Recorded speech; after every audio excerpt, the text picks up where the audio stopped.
సమాచారం అనేది ఇప్పుడున్నంత సులభంగా ఎప్పుడూ అందుబాటులో లేదు. Every information is a click away. But ఇలాంటి సమయాల్లో కూడా కొన్ని మిత్స్ అంటే భ్రమలు, అపోహలు ఇంకా చరమని అవుతూ ఉన్నాయి. అందులో ఒకటి మన నేషనల్ లాంగ్వేజ్ గురించి. అసలు నేషనల్ లాంగ్వేజ్ గురించి మాట్లాడే ముందు అసలు ఈ నేషనల్ లాంగ్వేజ్, ఈ హిందీ దీని మీద అసలు డిస్కషన్ ఎందుకు స్టార్ట్ అయిందో ఒకసారి చూద్దాం. ఆంధ్రప్రదేశ్ కూటమి ప్రభుత్వానికి చెందిన ముగ్గురు టాప్ లీడర్స్ చంద్రబాబు నాయుడు గారు, పవన్ కళ్యాణ్ గారు, ఇంకా నారా లోకేష్ గారు, వీళ్ళు ముగ్గురు రీసెంట్ టైమ్స్లో వివిధ ఈవెంట్లలో మాట్లాడుతూ హిందీ గురించి కొన్ని వ్యాఖ్యలు చేశారు. మొదటగా అవి ఏంటో చూద్దాం. But at the same time, Hindi is our national language. No, it's not. It is. Indian. I've learned Hindi. It's not a national language. It is our national language and we should take it forward. Lokesh గారు, మీరు చెప్పింది తప్పండి. హిందీ మన national language కాదు. అసలు India national లాంగ్వేజే లేదు. రాజ్యాంగ పోస్టులో ఉన్న మీరు రాజ్యాంగంలో ఏముందో తెలుసుకోకపోతే ఎలా? రాజ్యాంగం ఏం చెప్తుందంటే article 343 of the Indian constitution says the official language of the union shall be Hindi in Devanagari script. అంటే మన official language Hindi. Also it allows English to be official language. అంటే అఫీషియల్ లాంగ్వేజ్కి నేషనల్ లాంగ్వేజ్కి తేడా ఏంటి అని అడగొచ్చు. అఫీషియల్ లాంగ్వేజ్ అంటే అధికారిక భాష, నేషనల్ లాంగ్వేజ్ అంటే జాతీయ భాష. మన దేశంలో జాతీయ భాష లేదు, మనకున్నది అధికారిక భాష. అది కూడా కేంద్ర ప్రభుత్వానికి అధికారిక భాష హిందీ. అంటే మన అఫీషియల్ కమ్యూనికేషన్స్ కానీ, మన పాలన కానీ, మన చట్టాలు కానీ ఇవన్నీ కేంద్ర ప్రభుత్వం హిందీలో, ఇంగ్లీష్లో చేస్తుంది. ఇక్కడ ఇంకా విడ్డూరం ఏంటంటే మీరు యాంకర్ చెప్తుంటే కూడా వినట్లేదు. యాంకర్ క్లియర్గా చెప్తుంది నో ఇట్ ఈస్ నాట్ అని చెప్పి, కానీ మీరు వినట్లేదు. మన యూనియన్కి ఉన్నట్టే, కేంద్రంకి ఉన్నట్టే స్టేట్స్కి కూడా అఫీషియల్ లాంగ్వేజెస్ ఉంటాయి. ఒక స్టేట్లో మినిస్టర్గా పనిచేస్తున్న మీకు తెలిసే ఉంటుంది. ఫర్ ఎగ్జాంపుల్ తెలంగాణకి Telugu and Urdu are official languages. 8th schedule of constitution recognises official languages. మనకి ఇప్పుడు 22 ఉన్నాయి. దాంట్లో తెలుగు, అసమీస్, మణిపురి, కన్నడ, మలయాళం, ఇతర భాషలతో పాటు హిందీ కూడా ఉంది. ఇవన్నీ అధికారిక భాషలే, దీంట్లో ఏది జాతీయ భాష కాదు. ఇప్పుడు మీరు నెక్స్ట్ ఏమంటున్నారంటే హిందీ లింక్ లాంగ్వేజ్గా ఉంటే తప్పేంటి అని. తప్పేమీ లేదు, ఉండాల్సిన చోట ఉంటుంది, వాడేవాళ్ళు వాడతారు. బట్ హిందీ కంటే ఇంగ్లీష్ అనేది బెటర్ లింక్ లాంగ్వేజ్ కదా. మన హైయర్ ఎడ్యుకేషన్ కానీ, ఏదైనా కానీ, జ్యుడిషియరీ కానీ, అడ్మినిస్ట్రేషన్ కానీ, అవన్నీ చాలా మటుకు ఇంగ్లీష్లోనే జరుగుతుంటాయి. So English is a better link language అని నా ఫీలింగ్. ఇప్పుడు మీరు అనొచ్చు హిందీ పరాయి భాష అయినప్పుడు ఇంగ్లీష్ అంతకంటే పరాయి భాష కదా అని. కరెక్టే, మనకి ఇంగ్లీష్ అంతకంటే పరాయి భాషే. కానీ మనం తెలుసుకోవాల్సిన విషయం ఒకటి ఉంది. ఇంగ్లీష్ అనేది ఈక్వల్లీ పరాయి భాష, మనందరికీ సమానమైన పరాయి భాష. అంటే చెప్తాను చూడండి. ఇప్పుడు తెలుగు వాళ్ళకి హిందీ అనేది పరాయి భాష, హిందీ వాళ్ళకి తెలుగు అనేది పరాయి భాష. కానీ ఇంగ్లీష్ అందరికీ ఈక్వల్లీ పరాయి భాష. సో ఒక రీజనల్ డామినెన్స్కి చోటు లేకుండా ఒక న్యూట్రల్ మిడిల్ గ్రౌండ్ ఇస్తుంది ఇంగ్లీష్.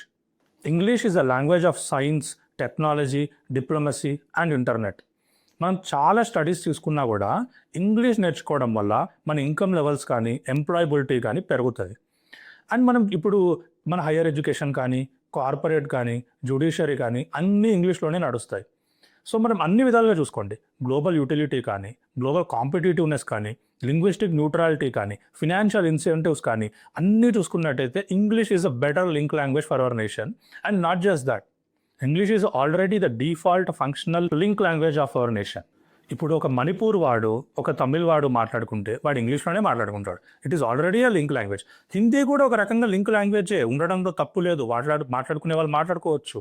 బట్ దాన్ని ఇంపోజ్ చేసి ఇప్పుడు గ్లోబల్ యూటిలిటీ పరంగా వాటన్నిటి పరంగా ఇంగ్లీష్ బెటర్ లింక్ లాంగ్వేజ్ అయినా సరే హిందీని ఇంపోజ్ చేయడం అన్నది ఎందుకో కరెక్ట్ కాదని నాకు అనిపిస్తుంది. అండ్ చాలామందికి కూడా అదే అనిపించాలి. ఇప్పుడు మన Andhra Pradesh deputy chief minister Pawan Kalyan గారు ఏమంటున్నారో విందాం. మన మాతృభాష అమ్మైతే దాని మన పెద్దమ్మ భాష హిందీ. ఏంటి బాబన్నా ఇంకోసారి? మన మాతృభాష అమ్మైతే దాని మన పెద్దమ్మ భాష హిందీ. సార్ పవన్ కళ్యాణ్ గారు, బహుశా ఇది ప్రపంచంలో చాలా రేర్ థింగ్ అనుకుంటా. అమ్మ ముందు పుట్టి పెద్దమ్మ తర్వాత పుట్టడం. సరే, మీ అనాలజీ కరెక్ట్ అనుకుందాం. పెద్దమ్మ ఇంటికి వస్తే గౌరవిస్తాం సార్, కానీ అమ్మని పక్కన పెట్టి పెద్దమ్మకి ఇంపార్టెన్స్ ఇవ్వలేం కదా. మేమైనా నయ్యం సార్. మీరైతే ఇంటికి వస్తానన్న పెద్దమ్మని గో బ్యాక్ అన్నారు ఒకప్పుడు. మీరు ఇక్కడతో ఆపలేదు, ఇంకా ఏదో కూడా అన్నారు, వినండి. South Indian films 31% of the films హిందీలో టాప్ రెవెన్యూ వస్తుంది. వ్యాపారానికి హిందీ కావాలి, నేర్చుకోవడానికి హిందీ ఇబ్బంది. ఇదైతే మరీ దారుణం అండి. అసలు డబ్బింగ్ అనే కాన్సెప్ట్ ఉన్నదే లాంగ్వేజ్ బ్యారియర్స్ని తొలగించడానికి. అసలు డబ్బింగ్ ఎందుకు చేస్తారండి? వేరే భాషల్లో కాంటెంట్ని మనం ఆ భాష నేర్చుకోకుండా మన సొంత భాషలో ఆస్వాదించడానికి, కన్జ్యూమ్ చేయడానికి చేస్తారు. అలాంటిది మీరు డబ్బింగ్ చేసి లాభాలు పొందుతున్నారు కదా, ఎందుకు చేయట్లేదు అంటే బాలీవుడ్ వాళ్ళు కూడా సౌత్లో సినిమా డబ్ చేస్తారండి. కానీ వాళ్ళు ఏమైనా తెలుగు నేర్చుకుంటున్నారా? షారూఖ్ ఖాన్ గారు ఎప్పుడైనా ఎట్లా ఉన్నారు అందరికీ నమస్కారం అది కాకుండా ఎప్పుడైనా తెలుగు మాట్లాడాడండి? ఇడ్లీ వడ సాంబారు అందరికీ నమస్కారం ఇవి తప్ప ఎప్పుడైనా తెలుగు మాట్లాడాడండి? వాళ్ళకు లేనిది మనకెందుకండి అడిషనల్ వర్క్ లోడ్? ఇవన్నీ నేను మీకు చెప్పాల్సి వస్తుంది చూడండి, నాకు అస్సలు మంచిగా అనిపించట్లేదండి. ఇప్పుడు మనం అసలు మ్యాటర్లోకి వద్దాం. అసలు ఈ హిందీ అనే అంశం ఎందుకు మళ్ళీ తెర మీదకి వచ్చింది? అయితే దాని గురించి మనం నేషనల్ ఎడ్యుకేషన్ పాలసీ గురించి తెలుసుకోవాలి. నేషనల్ ఎడ్యుకేషన్ పాలసీ 2020లో ప్రవేశపెట్టినప్పటికీ దాని ఇంప్లిమెంటేషన్ ఫేజ్ ఇప్పుడు వేగవంతం అవడంతో మళ్ళీ వచ్చింది. అందులో 3 లాంగ్వేజ్ పాలసీ ఉంది. అయితే ఈ 3 లాంగ్వేజ్ పాలసీ పేరుతో హిందీని బ్యాక్డోర్ నుంచి పుష్ చేస్తున్నారు, ఇంపోజ్ చేస్తున్నారు అనేది చాలా స్టేట్స్ ఆరోపణ. తమిళనాడు కానీ, నార్త్ ఈస్టర్న్ స్టేట్స్ కానీ, ఇంకా మిగతా స్టేట్స్ అనేది తీవ్రంగా అపోజ్ చేస్తున్నారు. అయితే దేశంలో ఇంత అపోజిషన్ ఉంటే మన కూటమి ప్రభుత్వం మాత్రం ఎన్డీఏ అలయన్స్లో ఉన్న కారణం వల్ల కావచ్చు, ఈ బీజేపీ చేస్తున్న ఈ హిందీ పుష్ని రకరకాల ఈవెంట్లలో అసలు సంబంధం లేకుండా సందు దొరికినప్పుడల్లా నార్మలైజ్ చేయడానికి ట్రై చేస్తున్నారు. సరే, మనం ఈ ముగ్గురు నాయకులు ఏమన్నారు హిందీ గురించి, వాటికి నా రియాక్షన్స్ ఇవన్నీ పక్కన పెడితే అసలు హిందీ నేషనల్ లాంగ్వేజ్ గురించి కొన్ని విషయాలు మనం మాట్లాడుకుందాం. ఒకటి ఏంటంటే, అసలు హిందీ నేషనల్ లాంగ్వేజ్ అని కాన్స్టిట్యూషన్లో లేదు, అది అఫీషియల్ లాంగ్వేజ్ అని అంటున్నాం, it is clear. But Hindi అనేది నేషనల్ లాంగ్వేజ్ అని జనాలు ఎందుకు అనుకుంటున్నారు? మనం దాని గురించి కొంచెం మాట్లాడదాం. అఫ్ కోర్స్ బాలీవుడ్ అది హిందీలో ఉంటుంది, it is a dominant industry of India, దానివల్ల కొంతమంది. అండ్ హిందీ అనేది ఎక్కువగా మాట్లాడే భాష ఇండియాలో Hindi. Almost 40% of Indian population speaks Hindi, అది వాళ్ళ మదర్ టంగ్. సో దానివల్ల కూడా మనం హిందీ అనేది నేషనల్ లాంగ్వేజ్ అనుకుంటాం, దాంట్లో తప్పు లేదు. అండ్ ఇంకొకటి ఏంటంటే మీడియా రంగంలో కూడా ఎక్కువ హిందీనే ఉంది, సో దానివల్ల కూడా అనుకుంటాం. ఇవేమీ కాకుండా రాజ్యాంగంలో article 351 of the constitution says it shall be the duty of union to promote the spread of Hindi language. అంటే కేంద్రం యొక్క డ్యూటీ హిందీ లాంగ్వేజ్ని స్ప్రెడ్ చేయడం అని ఉంది.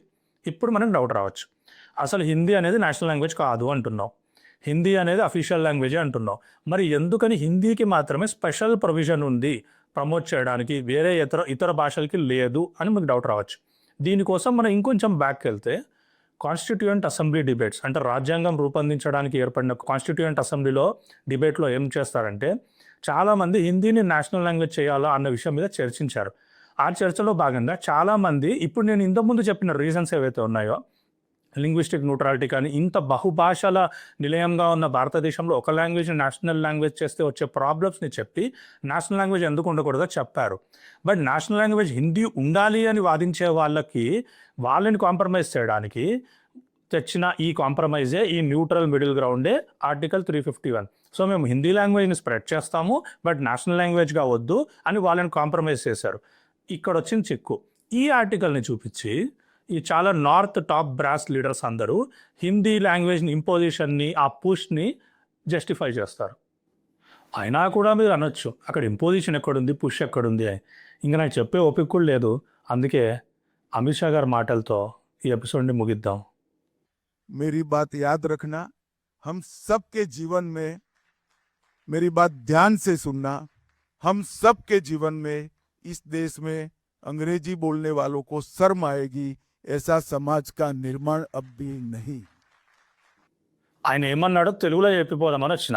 ఆయన ఏమన్నాడంటే, మనందరి లైఫ్లోనే ఈ దేశంలో ఇంగ్లీష్ మాట్లాడేవారు సిగ్గుపడే రోజు వస్తుంది, అలాంటి సమాజ నిర్మాణం ఎంతో దూరం లేదు అని అన్నాడు.